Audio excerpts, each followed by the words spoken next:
Bonjour les amis, ici Jean-Claude Parfait de votre chaîne préférée En route vers le ciel.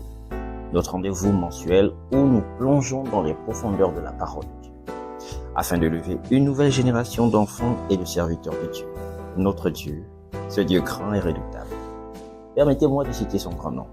El Elyon, Père de notre Seigneur et Sauveur, Jésus-Christ. Nous bénissons ton grand nom, Dieu d'Israël. Et ce matin, nous sommes heureux de nous retrouver autour de ta parole. Et je dirais que c'est une aubaine pour des milliers et des millions de personnes qui pourront tomber sur cette vidéo. Pour tous ceux qui nous rejoignent, nous débuterons ce matin notre série sur les batailles spirituelles. Non pas en rabâchant des évidences, mais en allant en eau profonde jusqu'à arriver dans l'épisode qui sera consacré à la prière et aux déclarations de la parole puissante de notre Dieu Jésus-Christ. Nous tenons à vous inviter à partager massivement la vidéo pour aider ceux et celles qui se retrouvent englués dans ces œuvres des ténèbres, mais également pour permettre à ceux qui n'en sont pas d'avoir de la lumière dessus, pour pouvoir, lorsqu'ils en seront confrontés, pouvoir s'en dégager. Alors, et si nous commençons? Organisons tout d'abord la pensée. Nous parlerons dans cet épisode, dans un premier temps, du salut et de la nécessité de combattre pour les néophytes, c'est-à-dire les nouveaux convertis.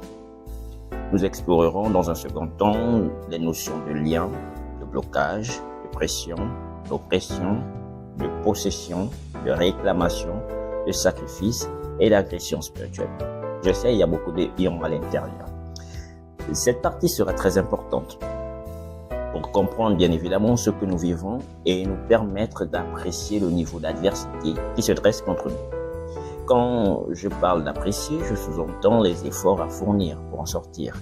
Et enfin, nous parlerons du monde surnaturel et sa coercition sur le monde des hommes. Ceci étant, entrons pleinement dans le vif du sujet. La nécessité du combat spirituel. Comprendre la notion du salut est très important. Elle est au centre de toute l'organisation céleste sur la terre des hommes. Car tout ce que Dieu vise au bout du compte est le salut d'une âme. L'investissement de sa puissance, de son onction, de ses anges tend toujours vers cet objectif. Mais elle reste une notion pas toujours bien comprise, ce qui a conduit l'Église à être scindée en deux camps. Ceux qui affirment que tout est accompli, par conséquent, plus besoin de combattre, et ceux qui l'affirment, mais également ne mettent pas dans leur quotidien la place du combat spirituel. Nous allons tenter, bien évidemment, de réconcilier les deux bords par l'action conjuguée du Saint-Esprit et de la parole de Dieu. Mais bien avant, tentons de répondre à la question de savoir qu'est-ce que c'est que le salut. Qu'est-ce que c'est que le salut? Du grec sozo qui signifie sauver, délivrer, protéger, restaurer. Le salut est la réponse de Dieu à la souffrance de l'homme, à son impuissance face à l'adversité qu'il rencontre et à la mort à laquelle il fera face. Dans le livre de Jean 3, 16, il est dit « Dieu a tant aimé le monde qu'il a donné son Fils, afin que quiconque croit en lui ne périsse point, mais qu'il ait la vie éternelle. » La question ici est de savoir qu'est-ce que c'est que la vie éternelle. La vie éternelle est la vie qui réside auprès de Dieu. Des conditions qui remplissent le ciel, à savoir la santé, la paix, le bonheur, la joie, la prospérité, la réussite dans tous les domaines possibles en accord avec la volonté, le plan et le but visé par El Elyon. Et les arts de cette vie nous sont promis sur la terre, bien avant de vivre comme gratification supérieure, une éternité dans sa sainte présence. Mais c'est assez contradictoire, me dira quelqu'un, entre ce que déclare la parole de Dieu et nos réalités terrestres. Nous avons l'impression qu'il est très difficile de voir parmi nous des saints ayant réussi dans la vie, tant spirituellement que socialement et financièrement. Pourtant, à la croix, le Seigneur Jésus s'est écrié « Tout est accompli » dans le livre de Jean 19, verset 30, partie A. Et je cite « Quand Jésus eut pris le vinaigre, il dit « Tout est accompli » version 8 secondes. C'est vrai qu'il semble y avoir une contradiction entre nos vies et la parole de Dieu. Or, nous savons tous que Dieu n'est pas un pécheur pour mentir. Donc, qu'est-ce qui se passe alors? C'est l'occasion de comprendre ce que le Seigneur Jésus-Christ souhaitait nous passer comme message derrière cette assertion, tout est accompli. Que veut bien dire cette assertion? L'explication signifie, Père Céleste, j'ai achevé ce que tu m'as demandé de faire. Désormais, tout homme qui le souhaiterait peut avoir un accès à toi et se réconcilier avec toi, recevoir le pardon de ses péchés et une éternité dans ta sainte présence, s'il le souhaite, ou le désire de tout son cœur, en croyant du cœur et en confessant de la bouche, comme le dit l'Écriture de Romains 10, verset 10. Mais qu'en est-il alors de la gloire, de la réussite, de la prospérité et de l'excellence qui sont censés nous accompagner? Comme vous venez de nous le dire, me dira quelqu'un. Pour cela, la réponse se trouve dans les livres de Matthieu 11, verset 12 et Marc 10, verset 29 à 30, que je cite. Dans Matthieu 11, verset 12, depuis le temps de Jean-Baptiste jusqu'à présent, le royaume des cieux est forcé, et ce sont les violents qui s'en emparent. Violents. Certainement pas à l'image d'un boxeur qui boxe son adversaire physiquement, mais spirituellement. Marc 10, verset 29 à 30. Vraiment, je vous l'assure, si quelqu'un quitte à cause de moi et de l'évangile sa maison, ses frères, ses sœurs, sa mère, son père, ses enfants ou ses terres, il recevra 100 fois plus dès à présent, des maisons, des frères, des sœurs, des mères, des enfants, des terres, avec des persécutions. Et dans le monde à venir, la vie éternelle. Ce verset de Marc peut être au sens littéral, tout comme au sens figuré. Au sens littéral, pas besoin d'explications supplémentaires. Au sens figuré, il demande de sortir des habitudes, des traditions, des comportements, de la vaine manière de vivre héritée de notre cercle le plus proche, selon l'orientation ou la direction du Saint-Esprit. Donc, si nous devons réconcilier les deux camps, ceux qui s'opposent au combat spirituel et ceux qui s'y prêtent, nous dirons que tout est accompli signifie que désormais tout homme a la possibilité de se réconcilier avec Dieu, d'obtenir le pardon de ses péchés et la vie éternelle, et de pouvoir se réaligner avec le plan divin pour sa propre vie. Néanmoins, cette première étape ne garantit pas une vie d'excellence sur la terre. Elle assure et rassure tous ceux qui l'ont emprunté qu'ils vivront éternellement avec Dieu dans le ciel. Mais pour ce qui est de vivre une vie glorieuse, il faudra pour cela apprendre à combattre spirituellement. D'où cette assertion que seules les violences spirituelles s'en emparent. Nous sommes dans une série pour apporter des lumières à tous. Donc, soyez calmes. Nous répondrons à vos questions dans la partie commentaires. Maintenant que nous avons compris que tout est accompli, ne signifie pas que nous passerons notre voyage sur la terre comme marchant sur une route lisse ou plate, mais que cela engage également notre responsabilité pour vivre la promesse de Dieu dans nos vies, en choisissant de faire les efforts ou pas pour y entrer. Nous pouvons entrer dans la deuxième partie. Quelques notions importantes. Cette partie sera sous forme de définition. Je vous épargnerai des définitions livresques. Je partirai sur mon expérience personnelle pour ressortir des explications claires et à la portée de tous. Nous irons de manière progressive en classant ces différentes actions des ténèbres par ordre croissant. Le lien. Le lien est la relation qui existe ou qui a été tissée et qui unit des personnes ou des êtres par affinité, par ressemblance. Deux personnes se lieraient d'amitié, par passion commune, même valeur, objectif commun, amour partagé. C'est le premier point pour toute interaction entre les êtres humains, ou encore entre les êtres tout court. Un homme se trouverait englué dans la pornographie par affinité à l'esprit de pornographie. Au départ, il ne l'était pas, mais par une action répétée de visualisation de ces films ou photos, il s'en est trouvé passionné ou prisonnier. Une personne pourrait au départ rencontrer des jeunes de mauvaise éducation et elle ne pas l'être. Discuter ensemble, se trouver un amour partagé, c'est-à-dire le football, des séries télévisées, etc. Se créer un lien avec eux et se retrouver entraînée par cet amour dans des lieux où elle n'aurait jamais mis pied toute seule, à cause du lien. Je rappelle que l'épisode du jour vise à apporter des lumières sur le sujet. Mais les armes pour s'en sortir seront données ultérieurement dans un épisode prévu à cet effet. 2. Le pacte. Le pacte ou l'alliance est une volonté commune de s'unir au-delà de la simple affinité et de mettre en commun pour les parties présentes ou représentées des ressources qui permettra à l'évolution commune avec des restrictions qui aboutiraient à des conséquences négatives ou punitives si elles étaient violées, tant sur un point de vue spirituel, social que financier.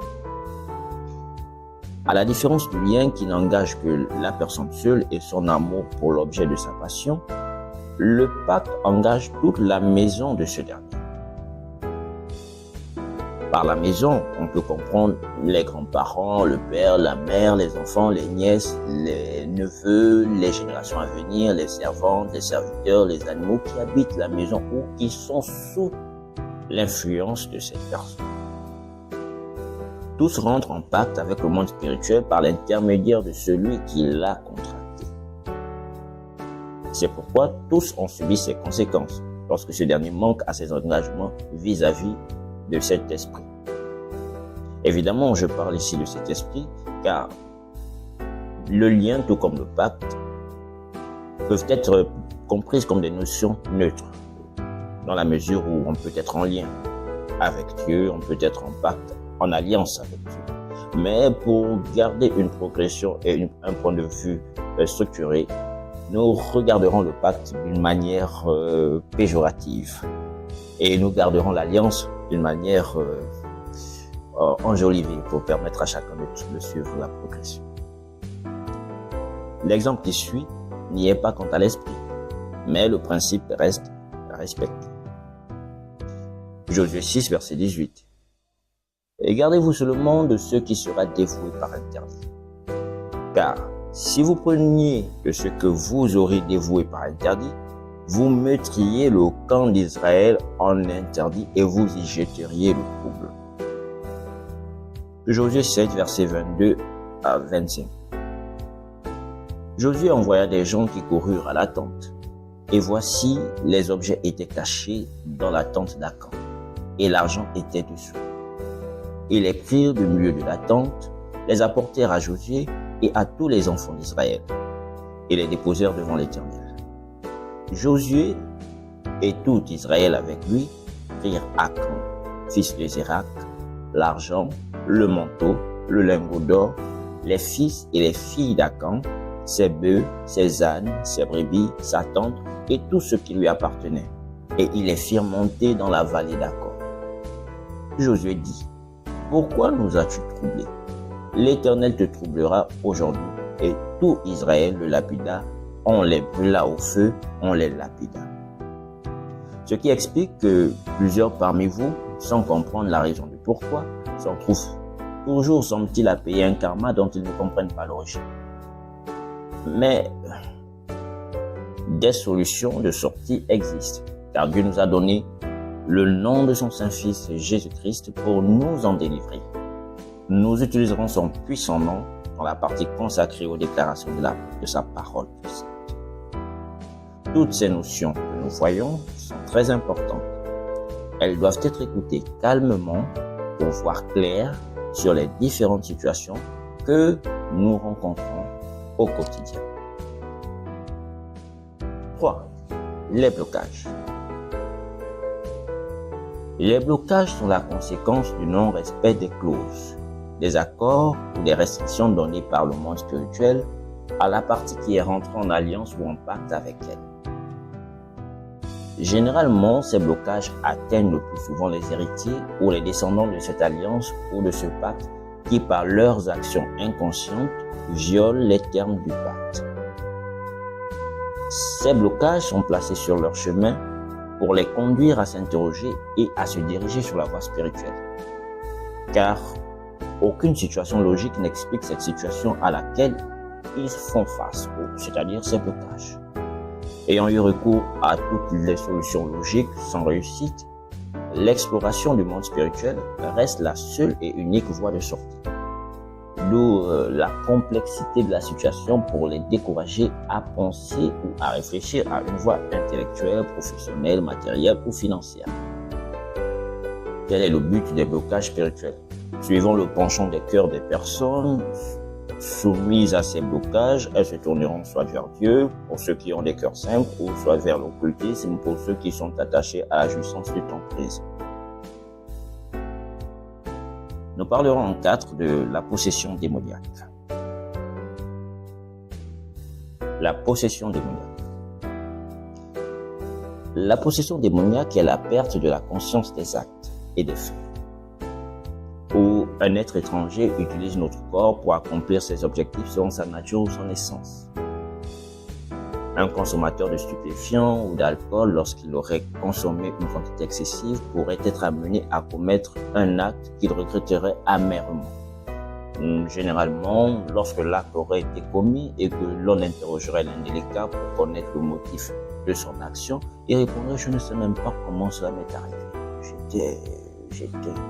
J'étais signe d'une profonde confusion et d'une possession démoniaque au moment de l'acte. » Vous trouverez un individu ivre, dormant dans des caniveaux à cause de cette perte de conscience de ses actes. En temps de lucidité, il irait chez lui, prendre un bon bain et s'endormir paisiblement. La possession démoniaque refuse toute volonté à l'homme de se souvenir ou de réfléchir correctement. Lorsque vous observez un fou, vous pouvez vous rendre compte de ce que cela signifie. Dans notre quotidien, elle fait souvent des éruptions dans le cas des fortes colères, où pendant un laps de temps, nous perdons le contrôle de nos émotions et de tout, en réagissant avec une grande violence, avec la conscience unique de vouloir faire du mal à l'autre.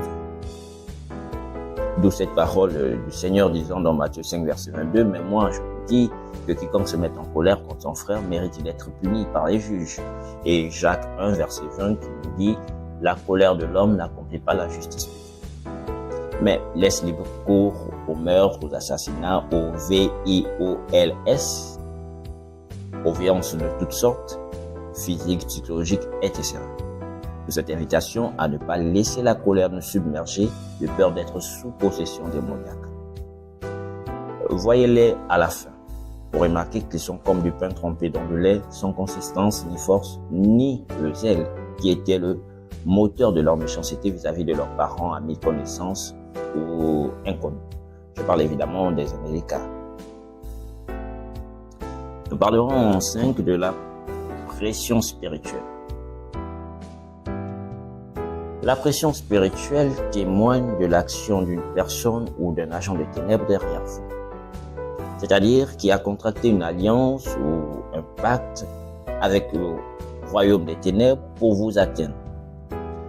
Mais ne trouvant pas d'ouverture spirituelle dans votre vie, elle met autour de vous, par l'envoi des esprits des ténèbres, une pression pour que vous puissiez, s'il était possible, commettre cette erreur ou faute qui ouvrirait votre protection aux barrières spirituelles et lui permettrait de vous atteindre plus facilement. C'est ainsi que certaines personnes se trouveront sous pression au travail, à la maison, en famille, au quartier, et diront « Elle me fatigue, je ne supporte pas la pression » et se mettre à craquer, sans comprendre ni savoir ce qui se passe spirituellement pour elle. Je tiens tout de même à dire à ceux qui m'écoutent que cela ne signifie pas que la personne qui exerce physiquement la pression soit agent conscient des ténèbres. Elle peut être un pion qui utilise le monde des ténèbres contre vous, du fait des dispositions qui sont dans son cœur.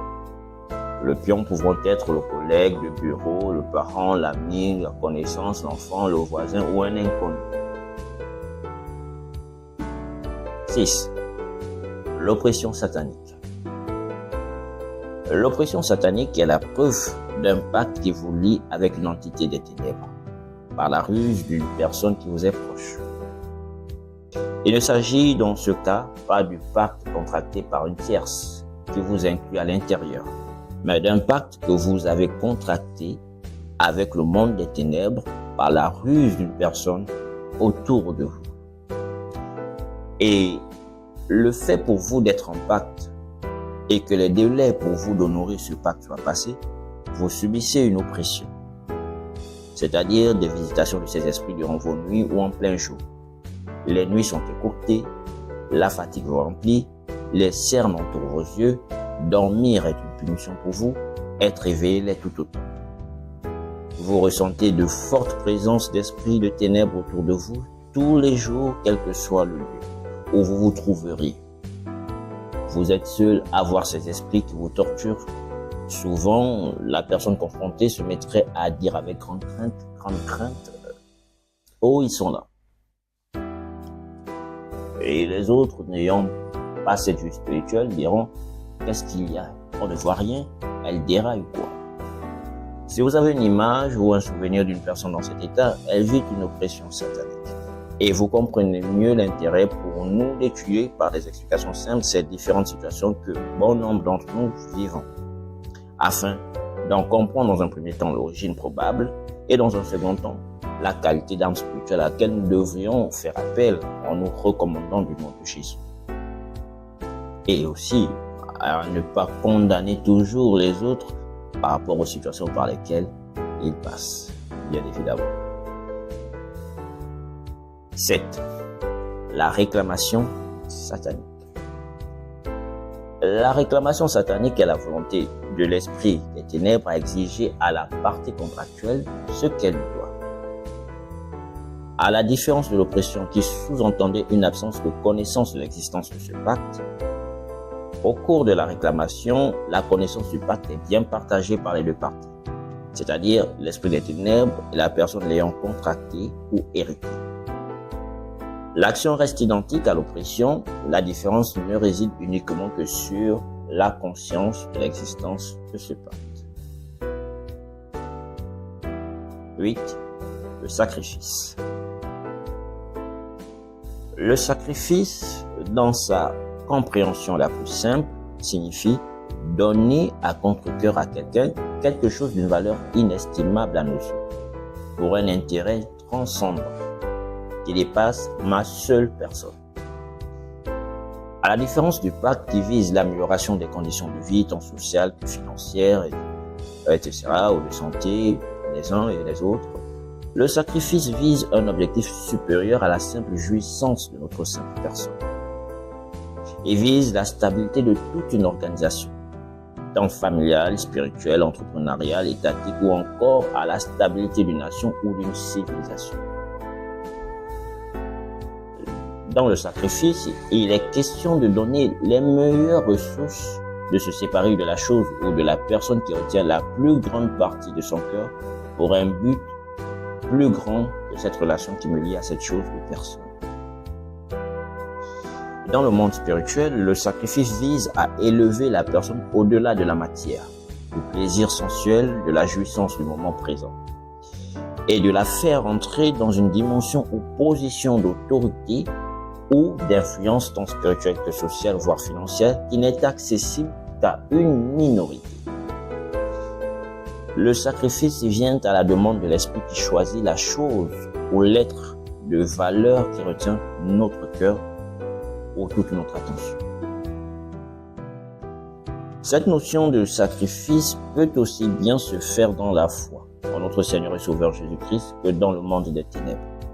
Pour ce qui est de la foi en Jésus notre Seigneur, Dieu pourrait demander que nous lui sacrifions notre jeunesse. Pour certains, de sacrifier le temps de nuit ou passer devant la télévision. Que nous lui sacrifions notre amitié avec une personne qui nous détourne de sa voie. Par sacrifice, dans ce cas, on parle de se séparer totalement ou d'arrêter totalement. Pour le cas d'Abraham, nous étions dans un sacrifice qui devait permettre à l'humanité de ce que Dieu nous donne son Fils pour notre salut. Donc, qui transcende sa personne et d'élever Abraham et sa descendance avec une position et une dimension d'influence sur les nations de la terre. Donc, de tisser une alliance avec lui qui reposerait au préalable sur le sacrifice posé. D'où l'utilisation du futur qui sous-entendait que pour l'heure, il n'était pas encore prêt ou n'avait pas encore posé cet acte.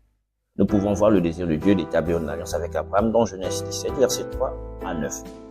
j'établirai mon alliance entre moi et toi, et je te multiplierai à l'infini.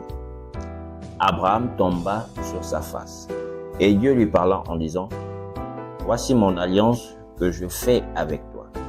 Tu deviendras père d'une multitude de nations. On ne t'appellera plus Abraham, mais ton nom sera Abraham, car je te rends père d'une multitude de nations. Je te rendrai fécond à l'infini. Je ferai de toi des nations, et des rois sortiront de toi.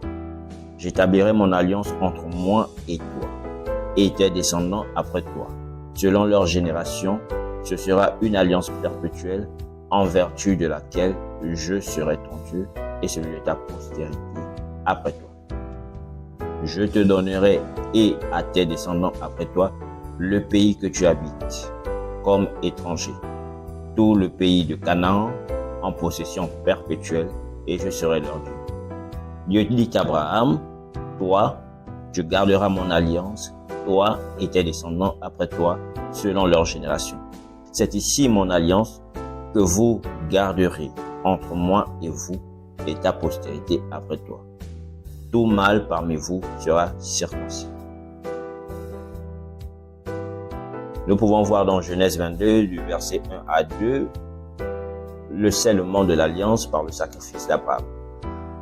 Après ces choses, Dieu mit Abraham à l'épreuve et lui dit, Abraham, et il répondit, me voici. Dieu dit, prends ton fils, ton unique, celui que tu aimes, Isaac, va-t'en au pays de Morija et offre-le en holocauste sur l'une des montagnes que je te dirai.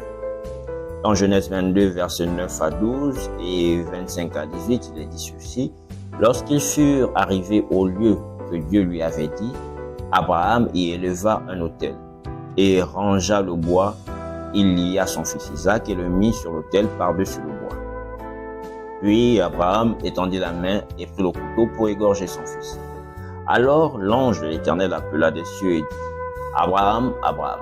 Et il répondit, me voici. L'ange dit, n'avance pas ta main sur l'enfant et ne lui fais rien, car je sais maintenant que tu crains Dieu et que tu ne m'as pas refusé ton fils, ton unique.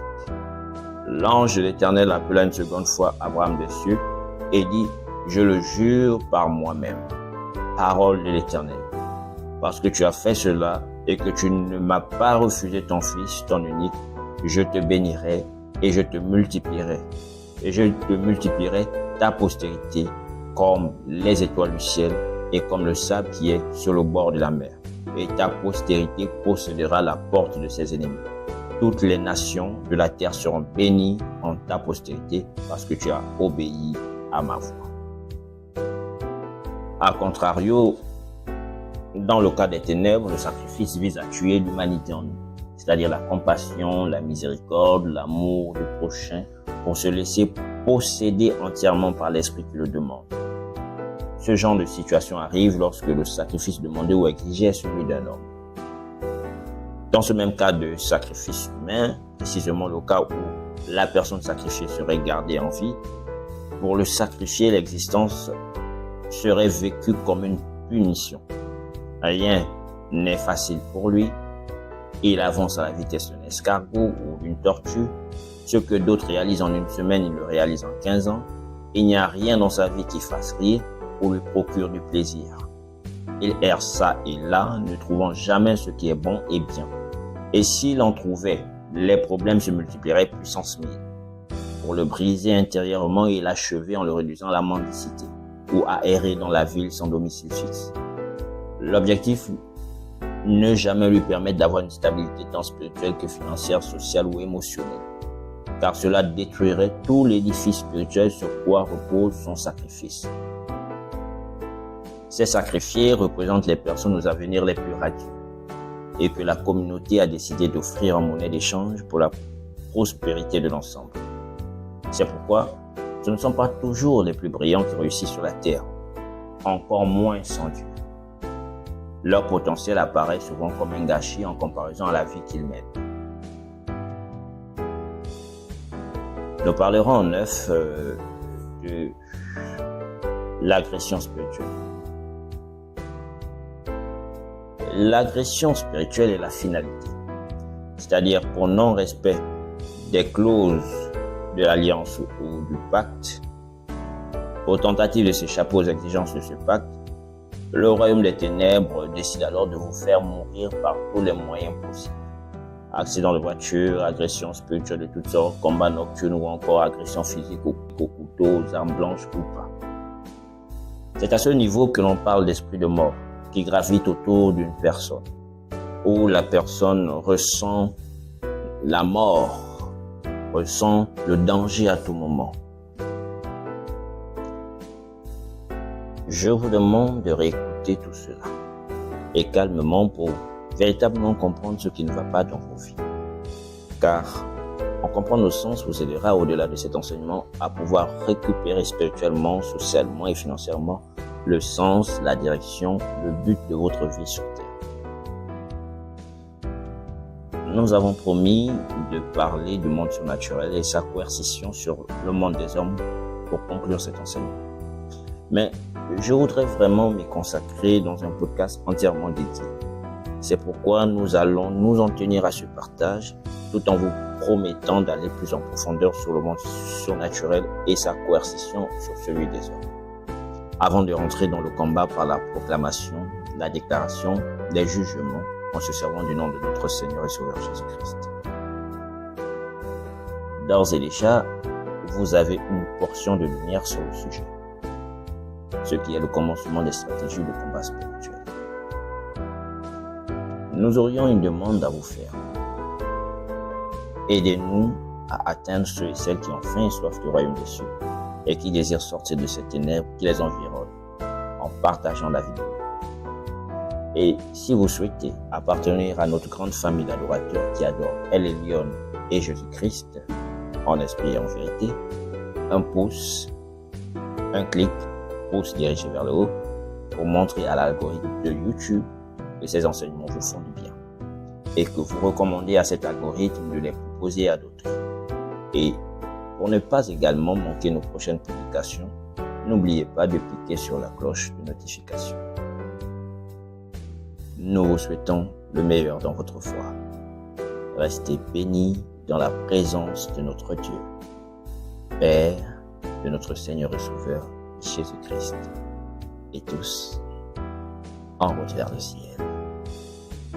Nous bénissons ton grand nom, Dieu d'Israël, pour cet enseignement qui fera du bien à des milliers et des millions de personnes dans le monde et qui leur donnera les armes de pouvoir se défendre, de pouvoir sortir des ténèbres dans lesquelles ils sont et de pouvoir voir le salut de leur Dieu. À toi et à toi seul nous sommes toujours le règne, la puissance et la gloire au siècle des siècles. Amen.